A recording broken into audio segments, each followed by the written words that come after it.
saya Ega Wardi dari jurusan Hukum Produk semester 7.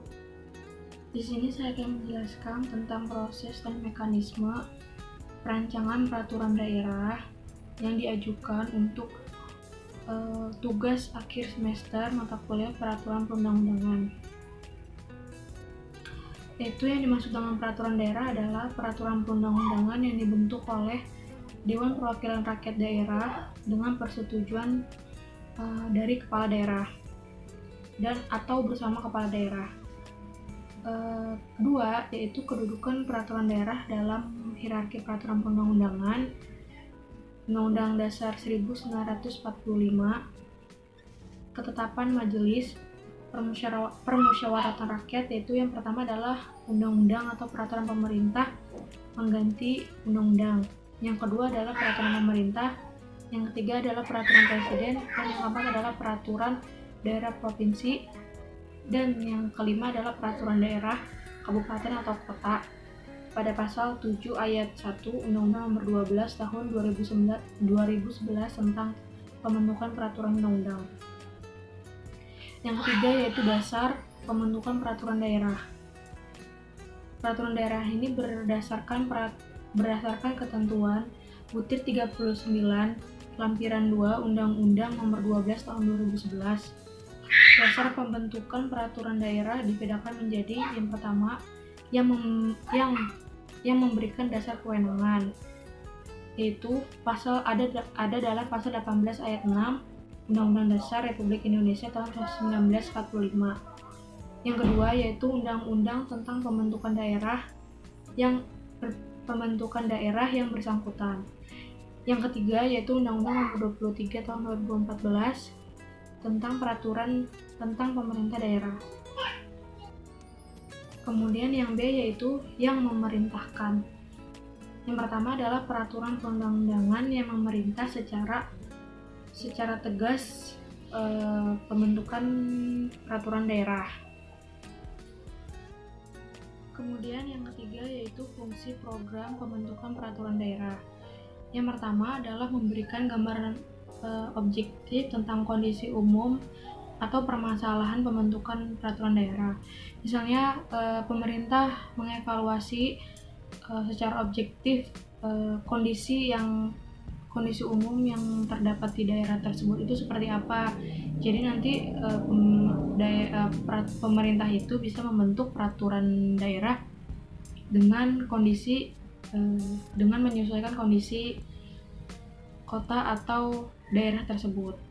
Yang kedua adalah menetapkan skala prioritas penyusunan rancangan peraturan daerah untuk jangka panjang. Yang ketiga yaitu fungsi program pembentukan peraturan daerah. Yang A yaitu memberikan gambaran objektif tentang kondisi umum mengenai permasalahan pembentukan peraturan daerah. Jadi pemerintah harus mengevaluasi secara objektif bagaimana kondisi secara umum daerah tersebut sehingga pemerintah bisa menetapkan peraturan daerah sesuai dengan kondisi kota atau daerah tersebut. Yang kedua adalah menetapkan skala prioritas penyusunan rancangan peraturan daerah untuk jangka panjang, menengah, atau jangka pendek sebagai pedoman bersama dalam pembentukan peraturan daerah. Di sini pemerintah sangat dibutuhkan untuk menyusun. Dalam proses penyusunan naskah ini, pemerintah itu harus menetapkan peraturan ini itu dilaksanakan dan ditetapkan dengan skala yang pendek, sedang, atau dalam jangka panjang. Jadi pemerintah harus menyiapkan proses perancangan undang-undang ini. Yang ketiga yaitu penyelenggaraan sinergi antar lembaga yang berwenang membentuk peraturan daerah. Yang keempat yaitu mempercepat proses pembentukan peraturan daerah dengan memfokuskan kegiatan penyusunan rancangan peraturan daerah menurut skala prioritas yang ditetapkan. Ini seperti contoh seperti nomor 2 yaitu memprioritaskan bagian yang mana terlebih dahulu.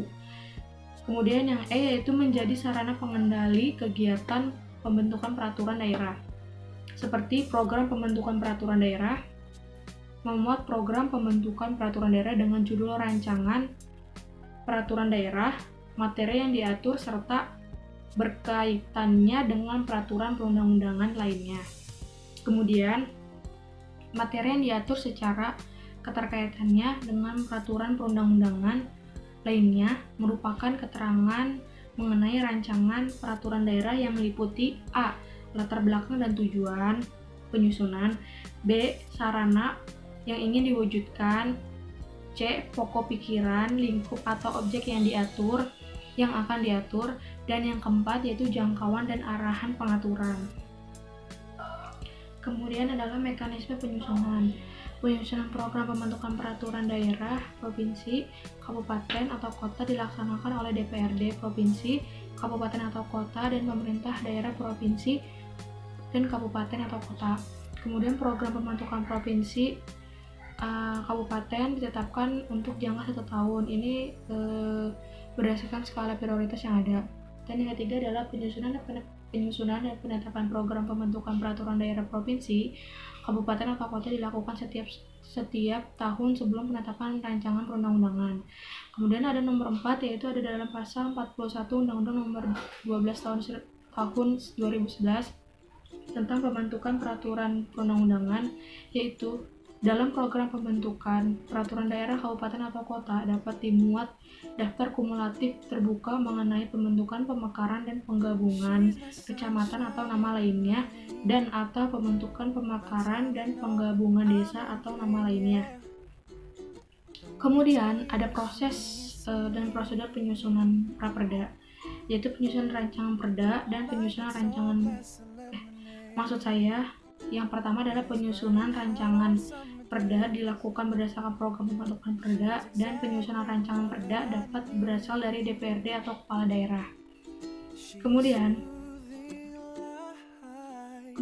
rancangan perda yang tidak ditandatangani oleh kepala daerah bisa dinyatakan sah apabila pengesahan tersebut berbunyi peraturan daerah ini dinyatakan sah. Kemudian nomor 8 adalah teknik penyusunan raperda berdasarkan lampiran 2 Undang-Undang nomor 12 tahun 2011 tentang pembentukan peraturan perundang-undangan, yaitu tentang peraturan perundang-undangan. Kemudian ada kerangka peraturan daerah, yaitu yang terdiri dari judul, pembukaan, batang tubuh, penutup, penjelasan, serta lampiran jika diperlukan. Terima kasih. Berikut adalah penjelasan saya yang bisa saya sampaikan. Semoga dapat bermanfaat. Mohon maaf karena banyak sekali kesalahan. Kurang lebihnya mohon dimaafkan. Terima kasih kepada dosen pengampu mata kuliah peraturan perundang-undangan. Semoga ilmu kita semua bermanfaat. Terima kasih. Wassalamualaikum warahmatullahi wabarakatuh.